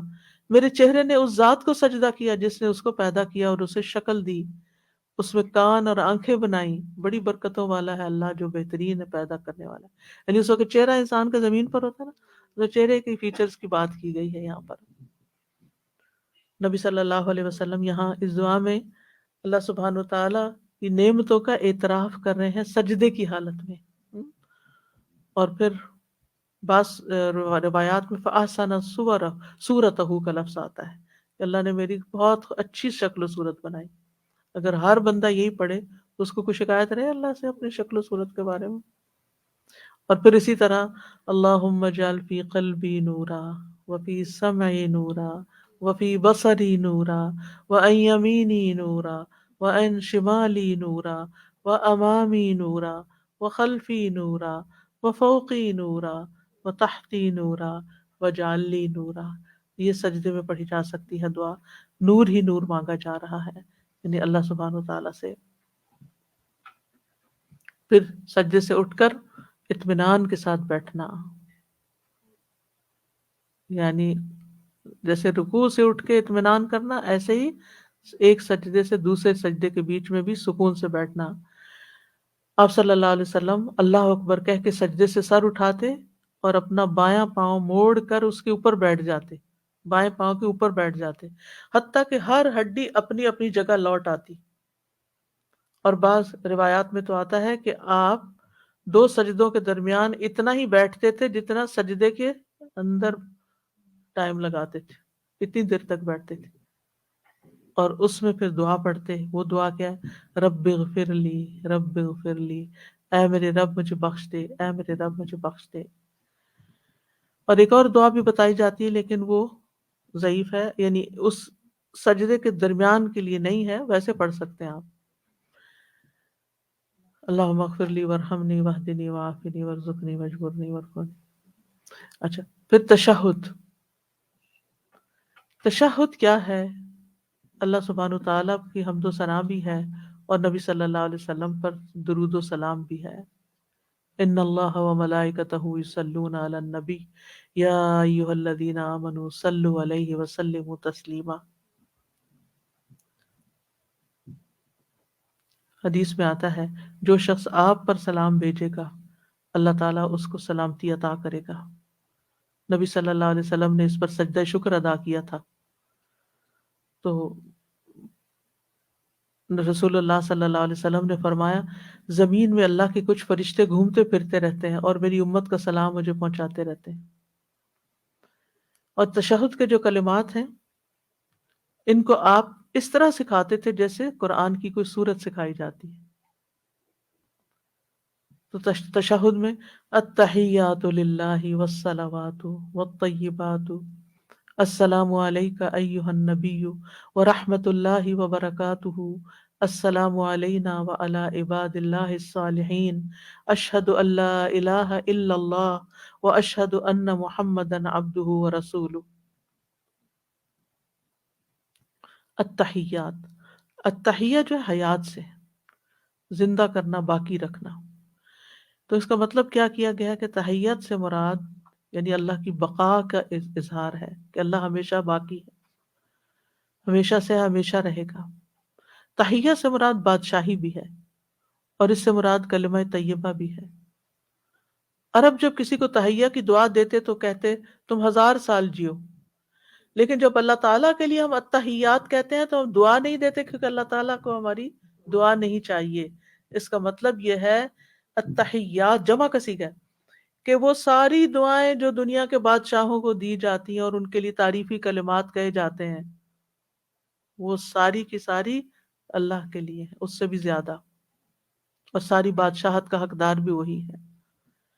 اور والصلوات جسمانی عبادات، نماز کہا جاتا ہے، اس سے مراد 5 نمازیں ہیں، یعنی مراد تمام قسم کی عبادات ہیں. اور ایک معنی یہ بھی ہے صلاۃ کا دعائے رحمت، اس کا مراد رحمت ہے. دعائیں بھی مراد ہے لیکن یہ اللہ کے لیے دعائیں نہیں ہیں. والطیبات، طیبات سے مراد پاکیزہ کلام ہے جس کے ساتھ اللہ تعالیٰ کی حمد و ثنا کرنا مطلوب ہے. اور ایک قول یہ ہے کہ طیبات سے مراد اللہ کا ذکر ہے، صالح اقوال اور اعمال صالح ہیں. تو التحیات سے مراد قولی عبادات لی جاتی ہیں، زبان سے بولی ہوئی عبادتیں. صلوات سے مراد نمازیں اور جسمانی عبادتیں، اور طیبات سے مراد مالی عبادتیں، کیونکہ طیب مال سے ہی اللہ تعالیٰ صدقہ قبول کرتا ہے. تو یہ ساری ہم کیا کہتے ہیں کہ ساری کی ساری عبادتیں کس کے لیے؟ اللہ رب العزت کے لیے. پھر اس کے بعد نبی صلی اللہ علیہ وسلم پر سلام بھیجتے ہیں، السلام علیکہ ایھا النبی ورحمۃ اللہ وبرکاتہ، اور پھر کہتے ہیں السلام علینا، اللہ تعالیٰ ہم پر بھی سلامتی بھیج، وعلی عباد اللہ الصالحین، سارے نیک بندوں پر سلامتی۔ گویا جو نماز میں التحیات پڑھتا ہے وہ سارے مسلمان بندوں کو اپنی دعائے سلامتی میں یاد رکھتا ہے، اور وہ آپ کو یاد رکھتے ہیں۔ یہ ہے ایک بانڈنگ اہل ایمان کی آپس میں، کہ سب ایک دوسرے کے لیے دعا کرنا ہے۔ جو ہمارے کو کہتے ہیں نا میرے لیے دعا کرو، تو ہم تو پہلے سے ہی کر رہے ہیں بھائی، لیکن شعور سے کر لیں، اس وقت سوچ کے یہ میرے سارے سب مسلمان بہن بھائیوں کے لیے، جن کو میں جانتا ہوں اور جن کو میں نہیں جانتا، جو بھی ایمان والے، جو گزر چکے ہیں، جو آنے والے، سب کے لیے سلامتی ہو یا رب۔ تو اس طرح بندوں کا سلام نبی صلی اللہ علیہ وسلم تک بھی پہنچ جاتا ہے۔ حدیث میں آتا ہے جب ہم نبی صلی اللہ علیہ وسلم کے پیچھے نماز پڑھتے تو کہتے سلام و جبریل اور میکائیل پر، سلام و فلاں فلاں پر۔ تو آپ ہماری طرف متوجہ ہوئے اور فرمایا اللہ تو خود سلام ہے، اس لیے جب تم میں سے کوئی نماز پڑھے تو یوں کہے التحیات للہ والصلوات والطیبات، السلام علیک ایھا النبی ورحمۃ اللہ وبرکاتہ، السلام علینا وعلی عباد اللہ الصالحین۔ کون بچا؟ سب کے لیے سلامتی۔ تو جو ہر نماز میں سلامتی بھیج رہا ہو، وہ نماز سلام پھیر کے کسی کو گالی تھوڑی دے سکتا ہے، کسی کو برا بھلا تو نہیں کہہ سکتا۔ چونکہ نماز کا ہم حق ادا نہیں کرتے، اس لیے پھر یہ تمام چیزیں ہوتی ہیں۔ پھر درود شریف ہے، اللہم صلی علی محمد وعلی آل محمد کما صلیت علی ابراہیم وعلی آل ابراہیم انک حمید مجید، اللہم بارک علی محمد وعلی آل محمد کما بارکت علی ابراہیم وعلی آل ابراہیم انک حمید مجید۔ اس کی وضاحت حمد و ثنا کے بعد درود کی جو لیکچر تھا اس میں ہو چکی۔ پھر درود کے بعد کی دعائیں ہیں، اللہم انی ظلمت نفسی ظلما کثیرا ولا یغفر الذنوب الا انت فاغفر لی مغفرۃ من عندک وارحمنی انک انت الغفور الرحیم۔ انشاءاللہ جہاں ہم بخشش کی دعاؤں کا ذکر کریں گے وہاں ان کی وضاحت ہو جائے گی۔ دوسری دعا میں بھی بخشش ہے، اللہم اغفر لی ما قدمت وما اخرت، آخر تک۔ اور پھر اللہم انی اعوذ بک من عذاب جہنم ومن عذاب القبر ومن فتنة المحیا والممات ومن شر فتنة المسیح الدجال۔ اور دوسرے ورژن میں اللہم انی اعوذ بک من عذاب القبر واعوذ بک من فتنة المسیح الدجال واعوذ بک من فتنة المحیا وفتنة الممات، اللہم انی اعوذ بک من المأثم والمغرم۔ اس کتاب کے اندر، نماز کے اذکار کتاب کے اندر جو الہدیٰ نے چھاپی ہے، اس کے اندر یہ دعائیں آپ کو مل جائیں گی، اور ان کی وضاحت بھی انشاءاللہ وقت کے ساتھ ساتھ ہو جائے گی۔ ان میں سے کوئی ایک دعا پڑھ لیں یا ساری پڑھ لیں، انشاءاللہ آپ کی نماز ہو جائے گی۔ اللہ تعالی ہمیں صحیح معنوں میں نماز کے اندر اپنا ذکر کرنے کی توفیق دے، کیونکہ نماز تو ہے ہی اللہ کی یاد کے لیے۔ اللہ سبحانہ وتعالیٰ قبول فرمائے۔ وآخر دعوانا ان الحمد للہ رب العالمین۔ کل انشاءاللہ نماز کے بعد کی دعائیں کریں گے۔ سبحانک اللہم وبحمدک، اشہد ان لا الہ الا انت، استغفرک و اتوب الیک۔ السلام علیکم ورحمۃ اللہ وبرکاتہ۔